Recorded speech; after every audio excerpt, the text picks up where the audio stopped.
ಕರ್ನಾಟಕ ಟಿವಿಗೆ ಸ್ವಾಗತ. ನಾನು ರಾಕೇಶ್ ಮಾತಾಡ್ತಾ ಇದ್ದೀನಿ. JDS ಬೆಳ್ಳಿ ಸಂಭ್ರಮವನ್ನು ಆಚರಿಸ್ತಾ ಇದೆ. ಸೊ ಇದ್ರ ಜೊತೆ ನಮ್ಮ ಜೊತೆಗೆ ಸುರೇಶ್ ಗೌಡ್ರು ಇದ್ದಾರೆ. ಅವ್ರನ್ನ ಮಾತನಾಡಿಸುವಂತ ಕೆಲಸ ಮಾಡ್ತೀನಿ. ಸರ್, ಈಗ ಬೆಳ್ಳಿ ಸಂಭ್ರಮವನ್ನು ಆಚರಣೆ ಮಾಡಿದ್ರೆ ಎಷ್ಟು ಜನ ಕಾರ್ಯಕರ್ತರು ಅಭಿಮಾನಿಗಳು ಬಂದಿರಬಹುದು ಅಂದಾಜು? ಇವತ್ತು ಒಂದು ಪ್ರಾದೇಶಿಕ ಪಕ್ಷ 25 ವರ್ಷದಿಂದ ಕರ್ನಾಟಕದಲ್ಲಿ ತಲೆ ಎತ್ತಿದೆ ಅಂದರೆ ಅದು ಜನತಾದಳ ಅಂತ ನಾವೆಲ್ಲರೂ ಕೂಡ ಹೆಮ್ಮೆಯಿಂದ ಹೇಳ್ಕೊತೀವಿ.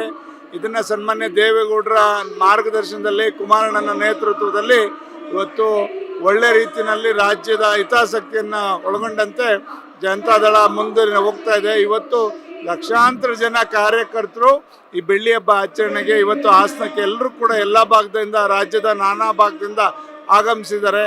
ಖಂಡಿತ ಇದು ಯಶಸ್ವಿಯಾಗಿ ನಡೀಲಿ ಅಂತಕ್ಕಂಥದ್ದು. ಇವತ್ತು ಇದ್ರ ಮುಖಾಂತರ ಪ್ರಾದೇಶಿಕ ಪಕ್ಷ ಉಳಿಬೇಕು. ಪ್ರಾದೇಶಿಕ ಪಕ್ಷ ಇದ್ದರೆ ಇವತ್ತು ರಾಷ್ಟ್ರೀಯ ಪಕ್ಷಗಳು ಎಚ್ಚೆತ್ಕೊಂಡು ಕೆಲಸ ಮಾಡಲಿಕ್ಕೆ ಸಾಧ್ಯ ಆಗ್ತದೆ.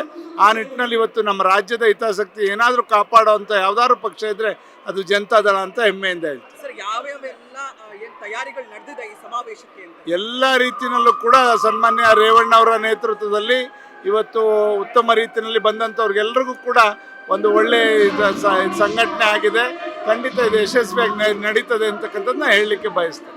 ನೀವು ಸಣ್ಣ ಆಗ್ಬೇಕಲ್ವಾ? ಅದು ಒಂದು ಉತ್ತಮ ಆಹಾರದಿಂದ ಸಣ್ಣ ಆಗ್ಬೇಕಲ್ವಾ? ಪ್ರತಿದಿನ ನಮ್ಮ ಜೀನಿ ಸ್ಲಿಮ್ನ ಯೂಸ್ ಮಾಡಿ ಯಾವುದೇ ಸೈಡ್ ಎಫೆಕ್ಟ್ ಇಲ್ದಂಗೆ ನೀವು ಸಣ್ಣ ಆಗ್ತೀರಾ.